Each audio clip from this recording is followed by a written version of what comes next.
गुरुवार को आपने TV9 राजस्थान पर एक खबर देखी थी जिसमें सड़क पर दौड़ती खुली जीप में प्रदेश के उप मुख्यमंत्री प्रेमचंद बैरवा के बेटे चिन्मय और कांग्रेस नेता पुष्पेंद्र भारद्वाज के बेटे कार्तिकेय अपने दोस्तों के साथ खुली जीप में जयपुर की सड़कों पर मौसम का मजा ले रहे थे और साथ में थी पुलिस की एस्कॉर्ट टीम।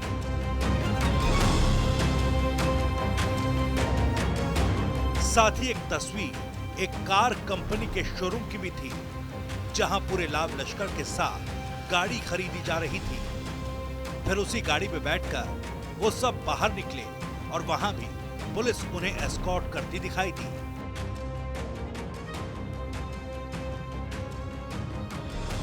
खबर चलने के और वायरल हो रहे वीडियो पर जब प्रदेश के उप मुख्यमंत्री प्रेमचंद बैरवा से सवाल किया गया तो देखिए उन्होंने क्या जवाब दिया।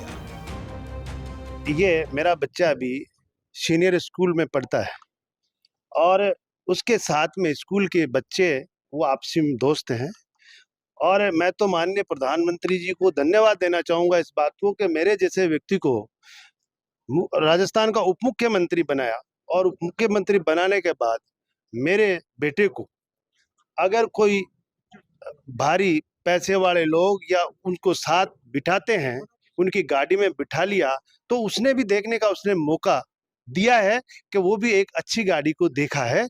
तो मैं कहता हूं कि बच्चा है अभी और अभी तो 18 साल का भी नहीं हुआ, लेकिन वो लोग दे रहे हैं तो मैं तो धन्यवाद मानूंगा कि वहां तक आज मेरे बच्चे को भी पूछने लगे जब मुझे मुख्यमंत्री बनाया। परिवहन विभाग के आपके पास है और फिर यातायात नियमों की धज्जियां उड़ रही है, इसको लेकर विपक्ष निशाना नहीं दे यातायात की कहाँ धज्जियां उड़ी? जैसे हाथ ऐसा नहीं है, उन्होंने तो कोई एस्कॉर्ट के लिए कहा, मेरे बच्चे की सिक्योरिटी के लिए पीछे चल रही थी मेरी गाड़ी, ना कि एस्कॉर्ट कर रही थी। लेकिन लोगों की भावना है, इस तरह की बातें नहीं करना चाहिए और कर रहे हैं तो ठीक है वो करे, लेकिन मैं मेरे बच्चे को और मैं बच्चों को कोई दोष नहीं देता हूं क्योंकि वो बच्चे एक स्कूल के दोस्तों के साथ थे और इसमें इस तरह की कोई ऐसी बात नहीं। उप मुख्यमंत्री का कहना है कि अगर उनके बेटे को पैसे वाले लोग पूछ रहे हैं तो इसमें उनको धन्यवाद करता हूं। लेकिन अब जरा एक बार फिर आपको उप मुख्यमंत्री जी के बारे में बताते हैं। डॉक्टर प्रेमचंद बैरवा का जन्म साल 1969 में एक गरीब किसान परिवार में हुआ था। घास फूस की झोपड़ी वाला घर था। पिता रामचंद बैरवा के पास खेती के लिए थोड़ी जमीन थी जो परिवार को पालने के लिए काफी नहीं थी। इस वजह से प्रेमचंद बैरवा कम उम्र में ही काम करने लगे। साथ साथ अपने और दूसरों के खेतों में भी काम किया करते थे। इसके अलावा बैरवा ने बकरी चराने, मजदूरी करने और सिलाई करने का भी काम किया। फिर सिलाई के साथ साथ कपड़ों के निर्यात का काम भी शुरू कर दिया।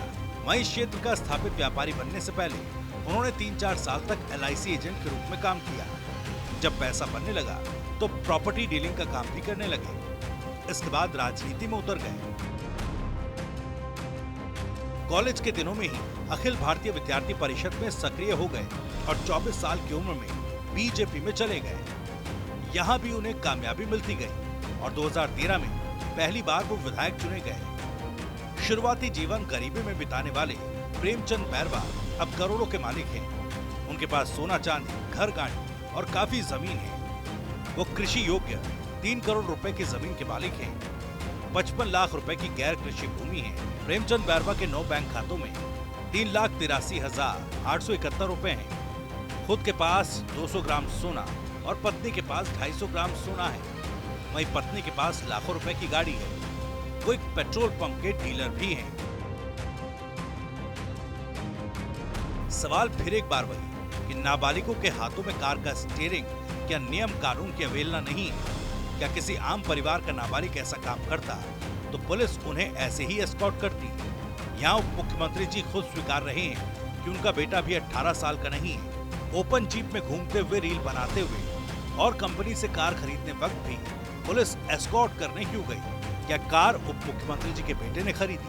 और उसने अगर कार खरीदी तो नाबालिग को कार खरीदने का कौन सा नियम है? फिलहाल विपक्ष इस मामले को लेकर लगातार बीजेपी और सरकार पर हमलावर है।